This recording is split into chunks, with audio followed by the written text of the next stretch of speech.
As an outpatient psychiatrist, a good part of my appointments is spent helping people improve their focus, mental health, and habits.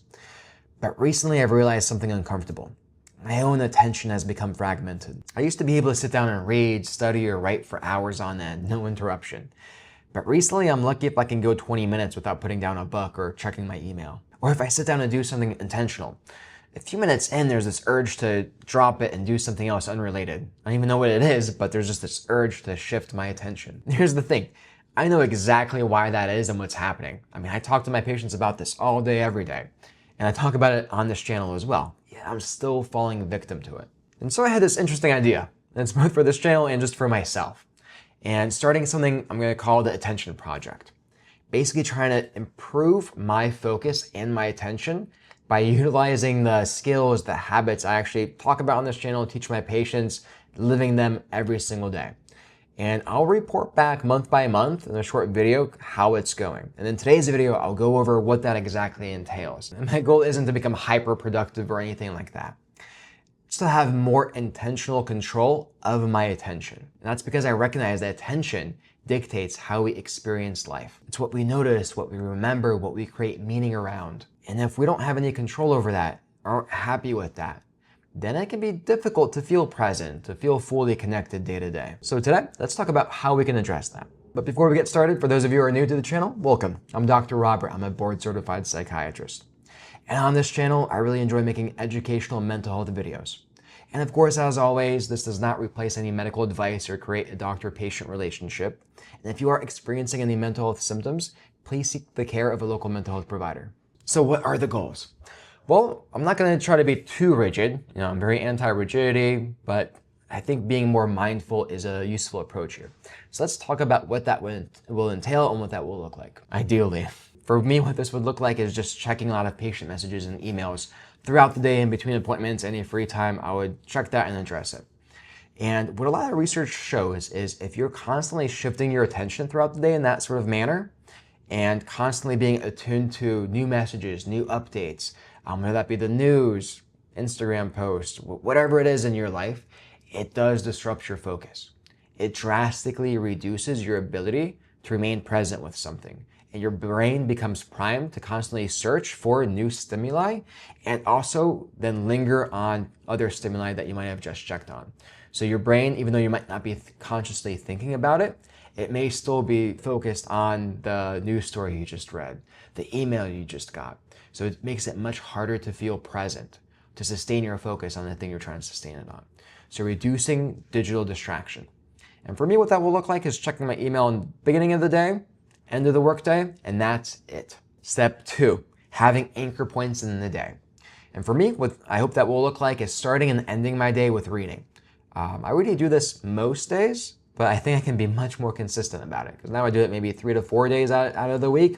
And I want to do it 6 to 7 days out of the week of waking up and just reading a book for 20 minutes.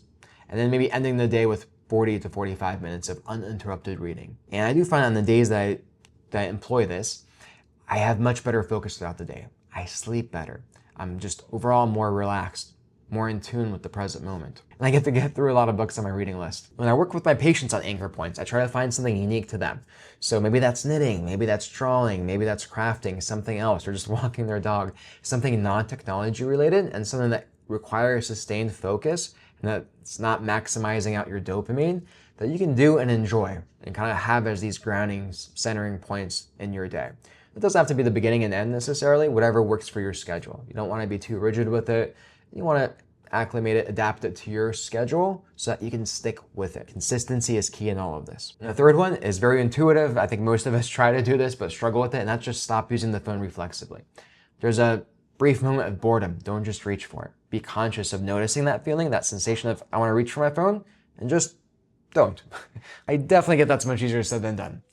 As I've covered in multiple videos on this channel, our attention has definitely been harnessed by our phones, by technology, in ways that's certainly affecting our mental health. And, I consider myself very, very, very fortunate and lucky that I've never really used Instagram or TikTok, believe it or not. I'm a pretty lame guy. But thankfully, I've stayed free of those things. And those are real attention siphons. So that's definitely something I'm going to be paying attention to in the coming weeks. How often am I pulling out my phone at the slightest hint of boredom, the desire to just be distracted for a minute?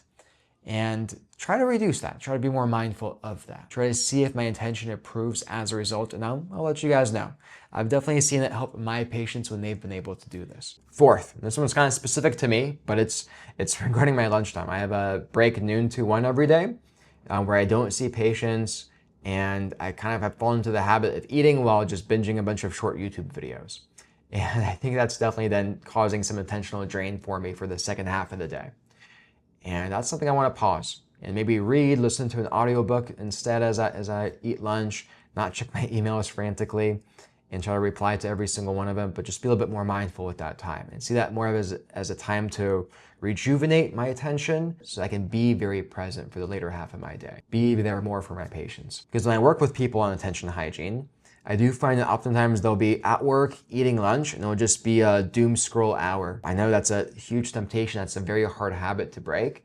But I think if it's maybe too difficult to just stop that entirely, try to pare back. So for me, it's going from YouTube videos that are short, we're currently watching them, to maybe just an audiobook or something, a podcast. And for someone, instead of scrolling on TikTok, maybe it'll be watching YouTube videos, right? Reducing the dopaminergic load. So those are the 4 things I'm changing. There are some other things I talk to my patients about that also improve, and I just happen to, luckily enough, have these ingrained as habits already, but I think can be very helpful to anyone looking to implement some of these changes. And the first one, of course, is exercise. The current recommendation for your health is 60 minutes of elevated heart rate exercise daily. So I kind of do that. Every day after work, I do a Peloton, go for a jog, do something. And on the weekends, I do more exercise because I have more time. And I try to work with my patients too to kind of squeeze in bits of exercise as much as you can. Try walking somewhere instead of driving or taking public transit. All of this also sort of helps your body feel more present, and that helps your attention as well. We know that consistent exercise improves attention. Having a consistent sleep routine is another big one. Going to bed at a relatively regular time, waking up at a relatively regular time also helps your attention. If you have poor sleep, your attention it's going to struggle. Another big one is alcohol. Definitely having alcohol impacts your sleep, reduces your attention. Your body is always in recovery mode. So I always work with my patients to try to figure out, if you are drinking, what's ways we can cut back on it. So the main thing I'm trying to do here is share with you my journey, my approach to this, how I talk to my patients about it, and now how I'm trying to implement it in my own life. And let's see how it goes. I'm very curious, and I'm curious if any of you try to make some of these same changes, to hear how it goes for you. I'm curious to hear where are the friction points with these changes. What benefits do you find? And I guarantee you there will be benefits. And as always, thank you so much for watching to the end, giving me your attention. I genuinely appreciate it. Please consider liking and subscribing, and I hope to see you next week for another mental health video. Thank you so much, and I'll see you next time.